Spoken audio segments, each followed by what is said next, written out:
Table कैसे बनाना है और उसके साथ साथ चैप्टर्स को खत्म कैसे करना है, सब कुछ एक प्लानर के अंदर। तो हाय एवरीवन, मैं हूं आप सभी का अपना प्रशांत भैया।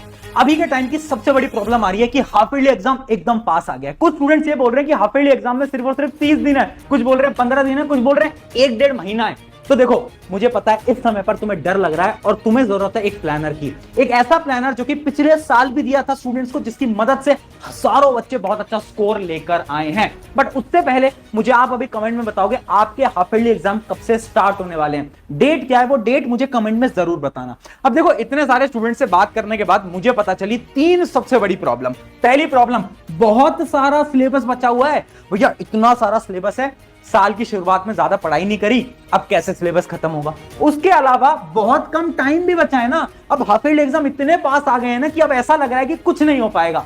और तीसरी चीज, नहीं हो पाएगा वाला माइंडसेट, यानी अब दिमाग में भैया ऐसे थॉट आ रहे हैं कि अगर नहीं हुआ तो मेरे पेरेंट्स को मैं क्या जवाब दूंगा, मेरे स्कूल के टीचर्स को मैं क्या जवाब दूंगा, अगर मेरे मार्क्स अच्छे नहीं आए तो मेरे पेरेंट्स मेरे बारे में क्या सोचेंगे, वो तो मुझे डांट लगाएंगे।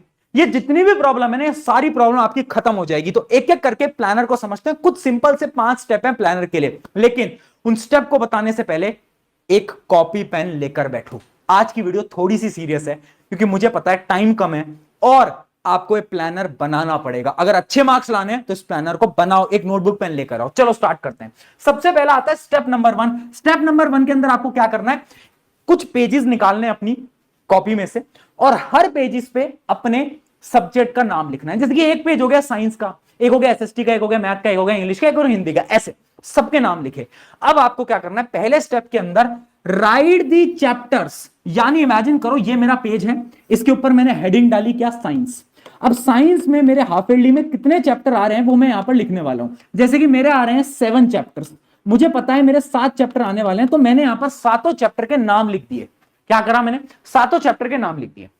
सेम आपको ऐसा एसएसटी के लिए करना है, हिंदी के लिए, इंग्लिश के लिए, सबके लिए। उसके बाद आपको क्या लिखना है, आगे लिखना है write down the days left, यानी कितने दिन आखिर आपके हाफ ईयरली के लिए बचे हैं। इमेजिन करते हैं एक ऐसा स्टूडेंट जिसके हाफ ईयरली सिर्फ 15 दिन में है, कुछ के 1 महीने 1.5 महीने में भी है, बट मैं एग्जांपल ले रहा हूं, ठीक है। यहां पर लिख दिया कि ठीक है 15 दिन अब बचे हुए हैं, यानी 15 दिन के अंदर आपको साइंस भी करनी है, एसएसटी भी करनी है, सब कुछ आपको डिटेल में पढ़ना है।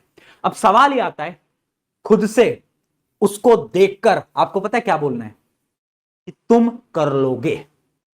सबसे बड़ी प्रॉब्लम क्या है, सबसे बड़ी प्रॉब्लम माइंडसेट। हम ना हार बहुत जल्दी मान जा रहे हैं यार, है ना। तुम्हें हार नहीं माननी है यार, तुम्हें खुद को बोलना है नहीं यार हो जाएगा, यार हो सकता है। और मैं तुम्हें ना एक चीज गारंटी से बताऊंगा, पिछले साल 1 नहीं 2 नहीं हजारों बच्चों ने प्लानर बनाया, उसको फॉलो करा और सिलेबस कंप्लीट भी हुआ और मार्क्स भी अच्छे आए। यानी पॉसिबल तो है, कर तो तुम बिल्कुल सकते हो। तो दिमाग को ट्रेन करो, ठीक है कर सकते हैं कर सकते हैं कर सकते हैं कर सकते हैं, ठीक है। अब स्टेप नंबर 2 क्या है, उसकी तरफ बढ़ते हैं। स्टेप नंबर 2 क्या है, अब ये जो हमने 7 चैप्टर्स को लिखा ना, सारे चैप्टर्स को मैंने लिखा, उन सारे चैप्टर्स को मुझे 3 कैटेगरी के अंदर डिवाइड करना है। पहली कैटेगरी क्या है, पहली कैटेगरी है डन चैप्टर्स।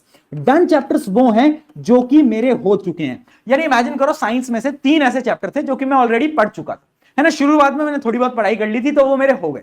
तो 3 चैप्टर के आगे तुम्हें क्या करना है, डी मार्क कर देना है, ठीक है। उसके अलावा लेफ्ट चैप्टर, लेफ्ट चैप्टर क्या है, वो चैप्टर्स जो कि आपने अभी तक खोले ही नहीं, पढ़े ही नहीं, स्कूल में पढ़ाए, ट्यूशन पर तुमने ध्यान नहीं दिया, वो चैप्टर तुम्हारे जा चुके हैं, बैकलॉग बन चुके हैं। तो उनके आगे आपको क्या कर लेना है, एल लिख लेना है। और उसके अलावा पार्शियल। अब देखो बहुत सारे ऐसे चैप्टर्स होते हैं जो कि आपने पढ़े तो हैं बट ना वो आपको उतने अच्छे से समझ नहीं आ पाए, उसके क्वेश्चंस आपसे सॉल्व नहीं हो पाते। हाँ तुमने लेक्चर तो देखा था बट दिक्कत क्या है ना कि तुमसे क्वेश्चन प्रैक्टिस नहीं हो पाती, होता है ना। तो उन सारे चैप्टर्स के आगे क्या कर लेना, पी मार्क कर लेना। ऐसा आपको हर एक सब्जेक्ट के लिए करना है। इतना कर लिया, अब क्या करें भैया, अब तुम्हें इतना पता चल गया कि कितने चैप्टर तुम्हारे लेफ्ट हैं, कितने डन है और कितने पार्शियल हैं। अब आता है real game of strategy making. अब देखो स्ट्रेटेजी कैसे बनाएंगे, मैं आपको एक डेमो टाइम टेबल बनाकर दिखा रहा हूं। अगर एक स्टूडेंट जिसके 15 दिन में हाफ ईयरली है तो वो एक टाइम टेबल आता है, पी मार्क कर लेना। ऐसा आपको हर एक सब्जेक्ट के लिए करना है। इतना कर लिया, अब क्या करें भैया, अब तुम्हें इतना पता चल गया कि कितने चैप्टर तुम्हारे लेफ्ट हैं, कितने डन है और कितने पार्शियल हैं। अब आता है real game of strategy making. अब देखो स्ट्रेटेजी कैसे बनाएंगे, मैं आपको एक डेमो टाइम टेबल बनाकर दिखा रहा हूं। अगर एक स्टूडेंट जिसके 15 दिन में हाफ ईयरली है तो वो एक टाइम टेबल कैसा बनाएगा, मैं एक डेमो बना रहा हूं, तुम अपने अकॉर्डिंग सब अपना अपना टाइम टेबल बनाना और मुझे दिखाना। कैसे दिखाओगे, इंस्टाग्राम पे अगर हो तो स्टोरी वगैरह लगाना, टैग करना, ताकि मैं देखूं कि कैसा तुम टाइम टेबल बना रहे हो। हर एक स्टूडेंट टाइम टेबल बनाएगा, ठीक है। तो देखो जैसे कि मान लो टोटल है 15 दिन। अब शुरू के जो 1 से 4 दिन है ना, मतलब जो शुरू के जो दिन होते हैं 4-5 दिन, उन दिनों में सिर्फ और सिर्फ आपको पढ़ने हैं आपके partial chapters. Majority of student क्या गलती करते हैं ना कि वो डायरेक्टली उठाते हैं वो लेफ्ट वाले चैप्टर जो जो छोड़ चुके हैं, उनको उठाते हैं पढ़ने बैठते हैं। अदरवाइज से होगा क्या, जब तुम वो पढ़ोगे ना तो जैसे ही तुम पढ़ने जाओगे और तुम्हें मुश्किल लगेगा क्योंकि तुमने आज तक नहीं पढ़ा, तुम्हारा दिमाग बोलेगा अरे यार कुछ समझ नहीं आ रहा, कुछ समझ नहीं आ रहा, कुछ समझ नहीं आ रहा, डिमोटिवेशन फील होगी, छोड़ दोगे पढ़ना। होता है, सबके साथ होता है। इसलिए अपने दिमाग को अगर पागल बनाना है ना तो सबसे पहले तुम्हें क्या करना पड़ेगा, वो चैप्टर्स पढ़ने पड़ेंगे जो कि तुम्हारे पार्शियल डन है, यानी तुम्हें आते तो हैं बट क्वेश्चन प्रैक्टिस नहीं होती। कैसे पढ़ना है वो भी अभी डिटेल में बता रहा हूं। तो सबसे पहले तुमने उठाए पार्शियल, शुरू के 3-4 दिन आपने करे पार्शियल टॉपिक्स, ठीक है। एसएसटी के भी, साइंस के भी, मैथ के भी, सबके जो जो आपके पार्शियल टॉपिक थे ट्राई करो शुरू के दिनों में उनको खत्म कर लो।